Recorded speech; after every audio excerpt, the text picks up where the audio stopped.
அன்று இரவு தன்னை கவனிக்க வந்த மருமகள் உள்ளே நுழையும் முன் தஞ்சாவூர் கதம்ப மனம் கம்மென்று முன்னே வந்து வீசுவதை ரத்தனம்மாள் உணர்ந்தாள். சுகந்தி வந்த பிறகு என்னவெல்லாம் நடந்திருக்கும் என்பதை படுத்தபடியே அவளால் ஊகிக்க முடிந்தது. கஞ்சி டம்ளரை வாய் அருகில் வைத்து உபசரித்த மருமகளின் முகத்தை கூர்ந்து பார்த்தாள். முகம் கழுவி லேசாக பவுடர் பூசி பொட்டு வைத்து கொண்டு வந்திருந்தாள். ஆனால் அந்த ஒப்பனையை மீறி இமைகள் சிறிது வீங்கி கண் கரையோரம் சிவந்திருந்ததை நன்றாகவே பார்த்து விட்டாள் ரத்தனம்மாள். முரளியின் முரட்டுத்தனமான பேச்சுதான் அவளது அழுகைக்கு காரணம். இயல்பாக ஒரு தாயின் மனதிலே எழும் கோபம் அவளுக்கு ஏற்பட்டது. மூடி மறைப்பானேன், அவளிடம் விளக்கமாக சொல்லிவிடுவது நல்லது. ரம்யா, இப்படி உட்காரம்மா. மாமியார் அன்புடன் தன் அருகில் கிடந்த நாற்காலியை காட்டினாள். முரளி படுக்க போயிட்டானா? முன்னெச்சரிக்கையாக கேட்டுக்கொண்டாள்.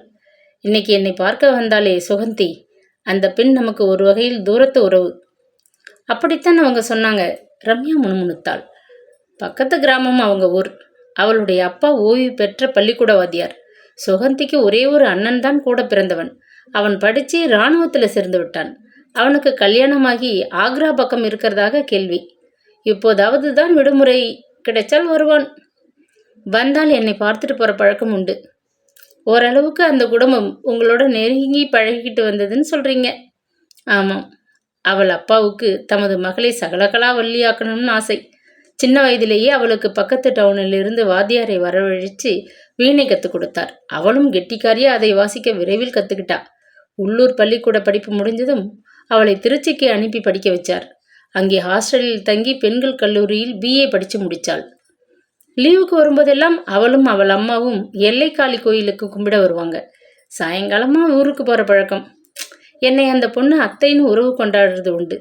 பிஏ பட்டம் வாங்கின பிறகு இங்கே அதிகம் வரதில்லை. கல்யாண வயசு பெண்ணை இங்கும் அங்கும் அவங்க அம்மா அழைச்சிட்டு போகிறதில்ல. வீட்டோட அடக்கமாக இருக்குன்னு தான் நான் எண்ணிக்கிட்டு இருந்தேன். நான் ஒரு முட்டாள், உண்மையை தெரிஞ்சுக்கலை. என்ன நடந்தது அத்தை? கவலையுடன் ரம்யா குறுக்கே கேட்டாள். என்ன நடக்குமோ அதுதான் நடந்தது. முரளியும் அப்போது திருச்சியில் ஹாஸ்டலில் தங்கி பட்டப்படிப்பு படிச்சுக்கிட்டு இருந்தான் இல்லையா? இவங்க 2 பேரும் சந்திச்சு பழகி ஒருத்தரை ஒருத்தர் ரொம்பவே விரும்பிட்டாங்க. ரம்யாவின் நெஞ்சு வேகமாக பக்பக் என்று அடித்து கொண்டது. காதல் அனுபவம் உண்டு என்றாரே, அந்த அனுபவத்தின் கதாநாயகி இந்த சுகந்தி அடிவயிற்றை நெருப்பு கவ்விக்கொண்டு விட்டது போன்றதொரு அடக்கமாட்டாத எரிச்சல். முரளி தன் எண்ணத்தை என்கிட்ட சொன்னப்போ நான் ஒத்துக்கல. ஏன்? அவங்களும் பார்க்க அழகாக இருக்காங்க, வீணை வாசிப்பாங்கன்னு சொல்கிறீங்க. நல்ல குடும்பம், பக்கத்து ஊர் வேற, ஏன் மறுத்தீங்க? படிச்சுட்டா வாத்தியம் இசைக்க தெரிஞ்சுக்கிட்டா அழகாக இருந்துட்டா போதுமா? சுகந்திக்கு பொறுமையே கிடையாது. ரொம்ப டாம்பிகா பழக்க வழக்கங்கள் உண்டு. இறைஞ்சி பேசுவாள். இவள் நம்ம குடும்பத்துக்கு ஒத்து வர மாட்டாள். முரளியை பாடாய் படுத்துவான்னு மறுத்தேன். முரளி பிடிவாதமாக இருந்தான். நானும் சட்டுன்னு விட்டு கொடுக்கவில்லை. காதலுக்கு கண் இல்லை என்பாங்க. முரளிக்கு அவள் மேல் இருந்த மோகத்திலே மூளை மங்கி போயிருந்தது. கட்டிக்கிட்டா அவளைத்தான் கட்டிப்பேன், இல்லாட்டா காலம் முழுவதும் தனி மனிதனாக வாழ்ந்துட்டு போவேன் வீம்பு பிடிச்சான். கடைசியில் நான் தான் விட்டு கொடுத்தேன். முறைப்படி ஒரு நாள் நான் போய் பெண் கேட்டேன். ஒப்புதல் கொடுத்தாங்க பெரியவங்க.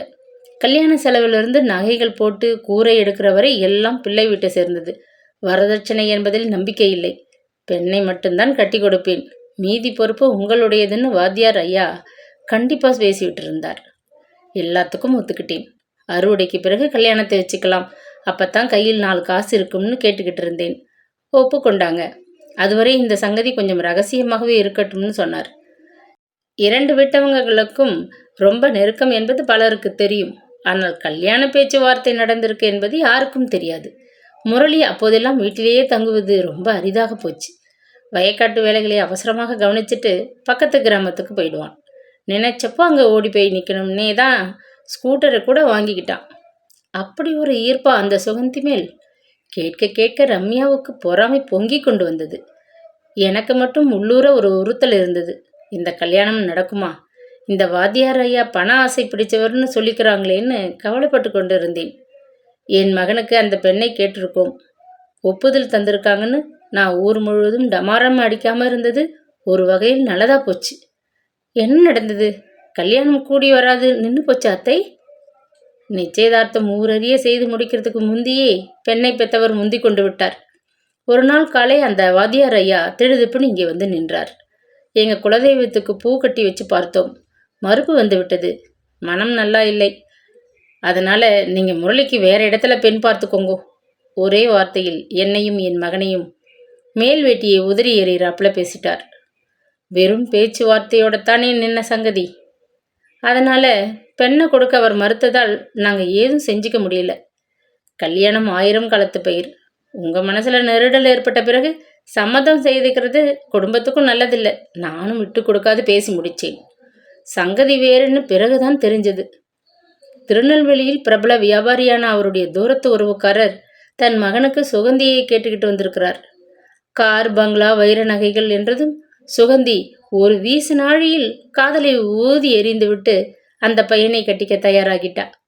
ஒரே மாசத்துல விரைவா கல்யாணம் நடந்தேறி அவள் புக்ககம் போயிட்டாள். மௌனமாக கேட்டுக்கொண்டிருந்த ரம்யாவின் மனம் வேதனைப்பட்டது. காதல் என்று ஒரு கயவன் அவளது நகைகளுடன் அவளை ஏமாற்றிவிட்டு ஓடிப்போன போது அவள் எப்படி மனமிடிந்து போனாள். வெட்கத்திலே துடித்து போனாள். செத்துவிடக்கூட ஒரு நாள் முடிவு செய்தாளே. அப்பப்பா, எத்தனை பெரிய அதிர்ச்சி! அதே அதிர்ச்சியை பாவம் அவள் கணவனும் அனுபவித்திருக்கிறார். காதல் என்று கல்யாணம் வரை நெருங்க விட்டு மனம் மாற்றிக்கொண்டு வேறு ஒருத்தனுக்கு கழுத்தை நீட்டிவிட்ட அந்த அக்கிரமக்காரியை, பணப்பேயை, டாம்பிக பிசாசை கண்டதும் அவருக்கு கோபம் பொங்கி கொண்டு வந்ததில் வியப்பில்லை. அவள் நன்றாக குடியும் குடத்தனமுமா வாழ்ந்து கொண்டிருந்தாள். ஒரு குழந்தைக்கு தாயாகி போனாள். ஆனால் முரளி பைத்தியக்காரன். அந்த காதலில் ஏற்பட்ட தோல்வியால் அதிர்ந்து போய் ரொம்பவும் ஆடிப்போனான். ஏக்கம் பிடிச்சவனாக சன்னியாசி போல் அவன் எதிலும் பிடிப்பில்லாமல் இருந்ததை பார்த்த பெத்த மனம் எப்படி இருக்கும்? நீயே யோசிச்சு பாரு. அத்தை, நீங்கள் ரொம்பவே சங்கடப்பட்டு போயிருப்பீங்க. எனக்கு புரியுது. வெளியில் போன மகன் சட்டுன்னு வீட்டுக்கு வராட்டா பயந்து போய் வாசலிலேயே நான் நின்றுக்கிட்டு இருப்பேன். குளியல் அறையிலிருந்து சீக்கிரம் வெளியே வராமல் குளிச்சுக்கிட்டு இருந்தா கூட பயந்து போய் முரளி முரளி இன்னுமா குளிக்கிறேன்னு பல தடவை கூவி அழைப்பேன். காதல் தோல்வியை தாங்க முடியாமல் தன்னை மாச்சுகிறவர்களை பற்றி பத்திரிக்கையில் அப்பப்போ படிக்கிறோம் இல்லையா? எனக்கு அப்படி ஒரு திகில் கூட இருந்துச்சு. நம்ம பிள்ளை இப்படி இருக்கானே, ஏதாவது எக்கச்சக்கமாக செய்துக்கிட்டா என்ன செய்வேன்? ஒரே மகனை பெற்று வச்சுக்கிட்டு தொட்டு தொட்டு பார்த்து வளர்த்தவளாச்சின்னு கவலைப்பட்டுட்டு அதுவே எனக்கு பெரிய சீக்கா போயிட்டுது. ஏற்கனவே இரத்த அழுத்தத்தில் சிரமப்பட்டு கொண்டிருந்தேன். இந்த கவலை நோயாகி ஒரு நாள் நான் மயக்கம் போட்டு நினைவில்லாமல் விழுந்துட்டேன். பாவம் முரளி என்னை ரொம்பவே கவனிச்சான். ஆனால் அதுக்கு பிறகு ஒரு பக்கம் கை கால் விளங்காமல் இப்படி ஒரேடியாக படுத்துட்டேன். மாமியாரின் கண்களில் புரண்ட கண்ணீரை மெல்ல துவாலையால் ஊற்றி எடுத்தாள் ரம்யா. வருத்தப்படாதீங்க, உங்களையெல்லாம் கவனிச்சிக்க நான் வந்திருக்கேன் அத்தை. ஏன் மனசு சங்கடப்படுறீங்க? தெம்பாக பேசினாள் ரம்யா. கல்யாணமே வேண்டாம்னு மனசு ஒடிஞ்சு போய் நான் பார்த்த பெண்களையெல்லாம் அதுக்கு பிறகு ஒதுக்கிக்கிட்டே வந்தான். எனக்கு கைகால் விளங்காமல் போனது ஒரு விதத்தில் நல்லதாக போச்சு. வீட்டையும் என்னையும் கவனிக்க ஒருத்தி வேணுங்கிற எண்ணம் அவனுக்கே வந்தது. பிறகு நீ வந்த. தழுதழுத்தாள் ரத்தனம்மாள். நடந்து போனதை பற்றி நாம் மறந்துடுவோம் அத்தை, ஆறுதலாக சொன்னாள். நீ வந்த பிறகு எல்லாத்தையும் மறந்து மகிழ்ச்சியோட குடுத்தனம் பண்ணிகிட்டு இருக்கான் முரளி. நானும் என் நோயை மறந்து நிம்மதியாகத்தான் இருக்கேன். அதுகளை கெடுக்கிறாப்புல இன்னைக்கு வீட்டுக்குள்ளே வந்து நின்றாளே படுபாவி சுகந்தி, அவளுக்கு என்ன துணிச்சல்! என் மகனை வேண்டாம்னு உதறி விட்டவளுக்கு அத்தை உறவு கொண்டாட என்ன யோகிதை! பணத்திமிர். உங்களை பார்க்க வந்தாங்க, வந்துட்டு போகட்டுமே. மனது வீணாக ஏன் இப்படி அலட்டிக்கிறீங்க? என்ன பார்க்க வரல, உன்னை பார்த்துட்டு நீயும் முரளியும் எப்படி குடுத்தனம் செய்கிறீங்கன்னு வேவு பார்க்க வந்தாள். கபடமில்லாத மனிதனை காதல் என்று மோசம் செய்து மனதை உடைய விட்டு வேடிக்கை பார்க்குற பெண்களும் இருக்காங்க என்கிறதுக்கு இவள் ஒரு உதாரணம். இப்படிப்பட்டவங்க எல்லாம் வெறும் பட்டாம்பூச்சிகள். ஆசை காட்டி மினுக்குவதோடு சரி. ஒரு ஆண் பிள்ளைக்கு மனைவி என்று உறுதியான துணையாக இருக்க மாட்டாங்க. வெறும் பகட்டுக்காரிகள். நல்ல வேலை, என் மகன் தப்பினான். இல்லாட்டா நட்டாத்திலே நிற்பான். என்ன புண்ணியமோ நீ வந்திருக்க. பெருமூச்சறிந்தபடி ரத்தனம்மாள் சுவற்றில் மாற்றி இருந்த கடிகாரத்தை பார்த்தாள். நீ தூங்க வேணாமா? நேரமாச்சு, போமா என்றாள். அவளும் முரளியும் நடத்தும் போலி வாழ்வை மாமியார் புரிந்து கொண்டு விட்டாள். பாவம் எத்தனை வேதனைப்படுவாள். குற்ற உணர்வுடன் குழல் விளக்கை அணைத்துவிட்டு விடிவிளக்கை போட்டாள். கதவை மெல்ல சாத்திவிட்டு வெளியே வந்தாள். முரளி உறங்கப் போகாது மாலை பத்திரிகையை புரட்டிய வண்ணம் ஊஞ்சலில் அமர்ந்திருந்தான். நேற்று நீங்கள் பால் சாப்பிட மறந்து படுத்து தூங்கிட்டீங்க. பால் டம்ளரை அவனிடம் நீட்டினாள். தொட்டால் சுட்டுவிடும் போல அவளது கைவிரல் தன் மீது படாதபடி அவன் டம்ளரை வாங்கிக் கொள்வதை கவனித்தாள். ரத்னம்மாள் தனது மகனை பூரணமாக புரிந்து கொள்ளவில்லை. அவருக்கு அந்த காதல் ஏமாற்றத்தில் ஏற்பட்ட பாதிப்பு இன்னும் மனதை விட்டு அகலவில்லை. சுகந்தி வந்ததும் அப்படி அவர் கோபப்பட்டதின் காரணம் புரிந்துவிட்டது. இன்னும் அவருக்கு அவள் மீது காதல் கனலாக மனதில் மூண்டு எரிகிறது. தன்னை உயிருக்குயிராக நேசித்தவள் இன்னொருவன் மனைவியாகிவிட்டாளே, இனி என்ன செய்ய முடியும்? இயலாமையால் பொங்கி எழுந்த கோபம். இவர்கள் இருவருக்கும் ஒரே தினசான அனுபவம். ஆனால் அவள் அதனால் ஏற்பட்ட கசப்பை மறந்து இப்பொழுது எப்படி மாறிவிட்டிருக்கிறாள்? மெல்ல துளிர்விட்டு வளர்ந்து அரும்பு கட்டி மொட்டவிழ்த்து கொண்டு விட்ட மலர் போல அவள் உள்ளத்தில் கணவன் மேல் அன்பு வளர்ந்து விட்டிருக்கிறது. ஆனால் அவர் இன்னமும் சுகந்தியை நினைத்து கொண்டு மருகி கொண்டிருக்கிறார். அவளது வாழ்க்கையின் வருங்காலம் இதே ரீதியில் போய்க் கொண்டிருந்தால்? ரொம்ப களைச்சி போயிருக்க, நீ போய் படுத்து தூங்குறது தானே? முரளி கேட்டதும் திடுக்கிட்டு போனாள் ரம்யா. இங்கே நிற்காதே, நான் என் பழைய காதலியை நினைத்து உருகி கொண்டிருக்கிறேன். நீ என் அறைக்கு போய் விடு, என் மனதை குழப்பாதே என்று மறைமுகமாக உத்தரவிடுகிறாரோ? சமையல் அறை காரியங்களை துரிதமாக முடித்துவிட்டு அவள் அவனை தாண்டி கொண்டு தன் அறைக்கு போனாள். அதை கூட கவனிக்காது, பத்திரிகையும் படிக்காது அவன் எங்கேயோ பார்த்தபடி மெய்மறந்து உட்கார்ந்திருந்தான். தமது பழைய காதலியை நினைத்துத்தான் இந்த மனப்போராட்டம், சந்தேகமே இல்லை. அரைக்கதவை சாத்தி கொண்டு விளக்கை அணைத்து பாயின் மீது படுத்தவளுக்கு துக்கம் குமுறி கொண்டு வந்தது. அவளைப் போல கணவனும் மனதை மாற்றிக்கொண்டு விட்டால் வாழ்க்கை இருவருக்கும் சுவையாகிவிட்டிருக்குமே. இப்பொழுது முரளி பழைய காதலி சுகந்தியை நினைத்து மனம் புழுங்க, அவள் தனது கணவனது மனப்போராட்டத்தை உணர்ந்து கண் கலங்க. வேடிக்கையான வாழ்க்கைதான். வெகு நேரம் அமைதியின்றி பாயின் மீது புரண்டு கொண்டிருந்தாள். அன்று காலை தபாலில் பெரியம்மாவிடமிருந்து கடிதம் வந்திருந்தது. நீங்கள் சுகமாக ஊர் சேர்ந்து விட்டதாக மாப்பிள்ளை கடிதம் போட்டிருந்தார். அதற்கு பின் உன்னிடமிருந்து கடிதத்தை எதிர்பார்த்தோம், காணவில்லை. நீ சுகமாக இருக்கிறாயா? ஊர் பிடித்திருக்கிறதா என்று கவலையாக இருக்கிறது. வருகிற மாதம் 7ஆம் தேதி உன் அண்ணன் சரவணுக்கு கல்யாணம் நிச்சயமாகிவிட்டிருக்கிறது. பெண் சென்னையைச் சேர்ந்தவள், பெரிய இடம். லலிதா கல்யாண மண்டபத்திலே நடக்கப் போகிறது. நீயும் உன் கணவரும் கட்டாயம் கல்யாணத்திற்கு வர வேண்டும். முன்னதாக வந்தால் மிக்க உதவியாக இருக்கும்னு பெரியப்பா எழுத சொன்னார். கடிதத்தை படித்ததும் அவளுக்கு ஒரே பரபரப்பு.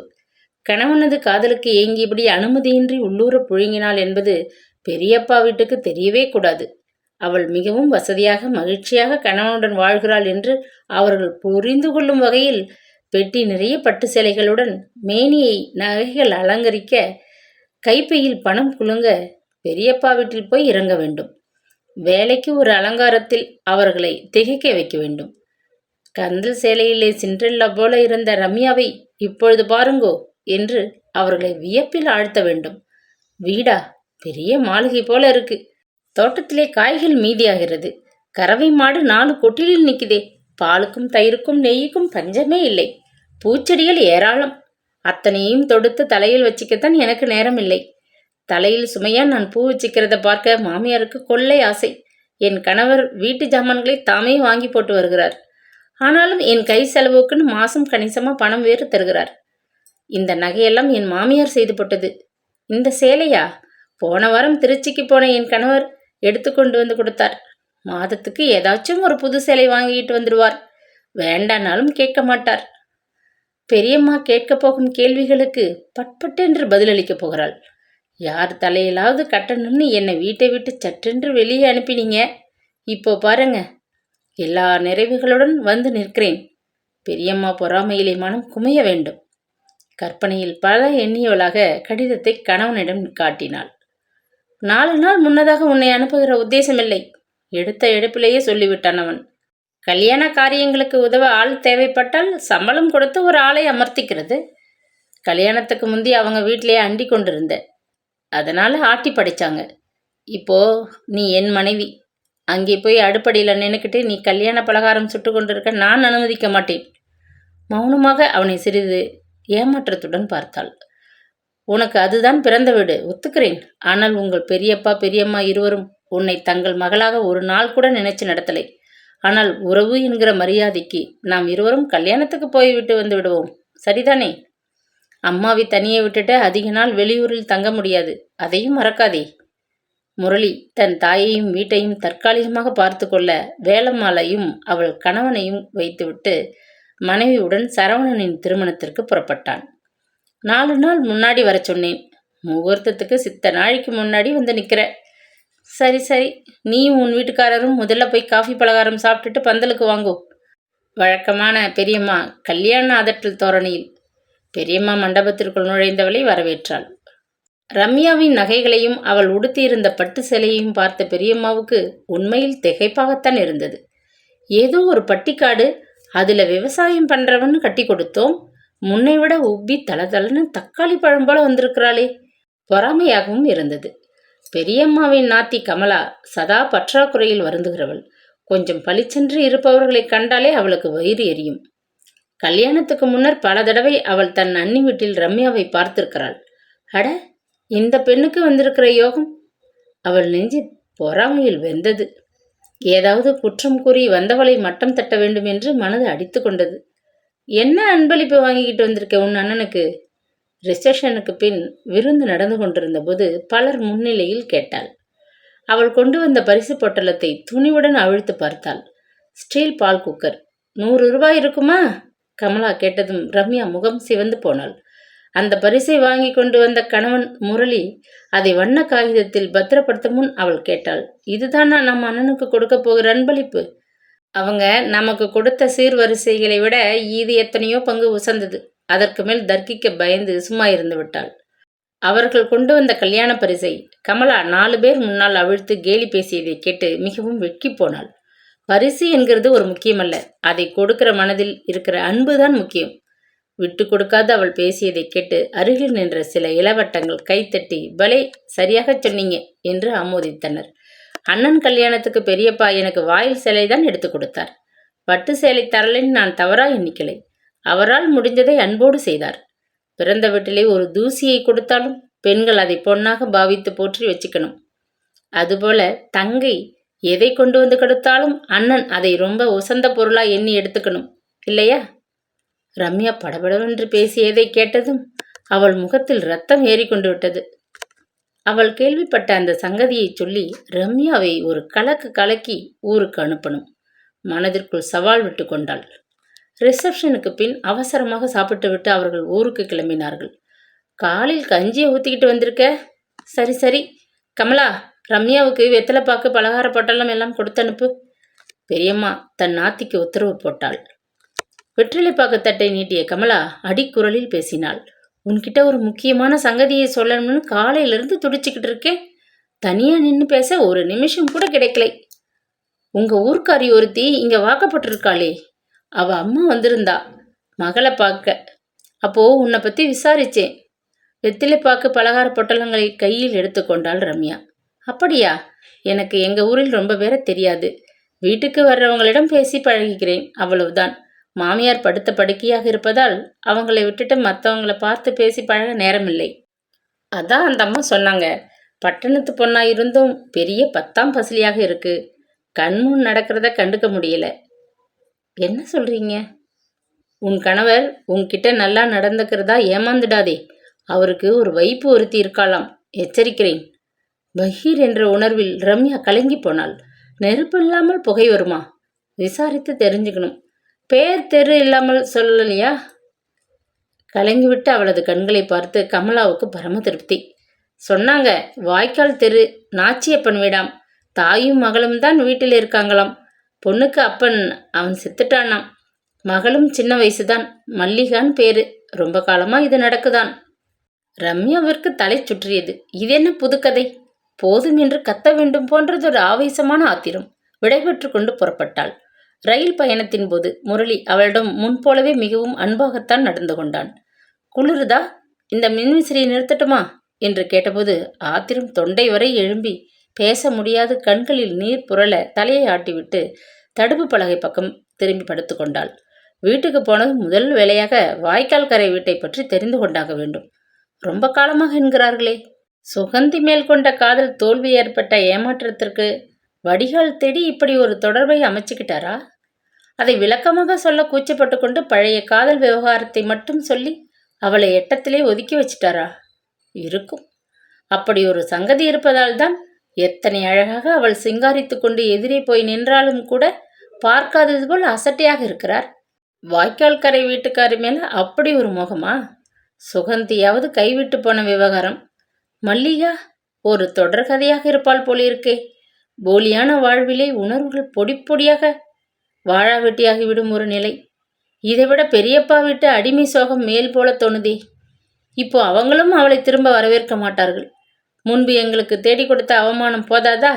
வாழா வெட்டியாக வந்து எங்க உயிரை ஏன் வாங்குற என்று காளி போல கத்துவாள் பெரியம்மா. பெரிய இடத்திலிருந்து வந்திருக்கும் புது மருமகள் அவளை ஏளனமாக பார்ப்பாள். முதலில் அவள் உண்மையை கண்டுபிடிக்க வேண்டும். இப்படி ஒரு காரியம் உங்க மகன் செய்திருக்கிறது தெரியாதா உங்களுக்குன்னு அத்தையிடம் கேட்டாகணும். கடைசியாக பயத்தை விட்டு கணவனிடமே கேட்டுவிட வேண்டும். ஆமாம், உண்மை. இப்போ என்ன செய்ய போற? முரளி முறைத்தாள். என்ன செய்ய போறேன்னா கேட்குறீங்க? உயிரை மாச்சிக்க போறேன்னு சொல்லாம காரியத்தை சாதிச்சிடணும். இப்படி ஒரு அவல வாழ்க்கையை தொடர்ந்து அனுபவிக்கணுமா? திருச்சி நிலையம் வரை அவள் உறங்கவில்லை. கண்களில் வழிந்த கண்ணீரும் ஓயவில்லை. பயணிகள் தங்கும் அறையில் மனைவியின் உப்பிய முகத்தை பார்த்த முரளி திடுக்கிட்டு போனான். என் மாமனார் வீட்டில் முதலா நடக்கிற கல்யாணம்னு உன்னை அழைச்சிட்டு போனேன். உன்னை அவமதிச்சு அனுப்புவாங்கன்னு தெரியும். இனிமேல் நீ எதுக்கும் அங்கே போக தேவையில்லை. எதற்காக வருத்தப்படுற? அவங்க குணதான் தெரிஞ்ச சங்கதியாச்சே, ஆறுதலாக சொன்னான். அவளுக்கு இன்னும் அதிகமாக அழுகை குமுறி கொண்டு வந்தது. அவள் துயரத்திற்கு காரணம் தான் என்பது புரியவில்லையா? புரியாதது போல் நடிக்கும் திறமையா? ஆத்திரத்துடன் குமைந்தாள். ஆனால் பதில் பேசவில்லை.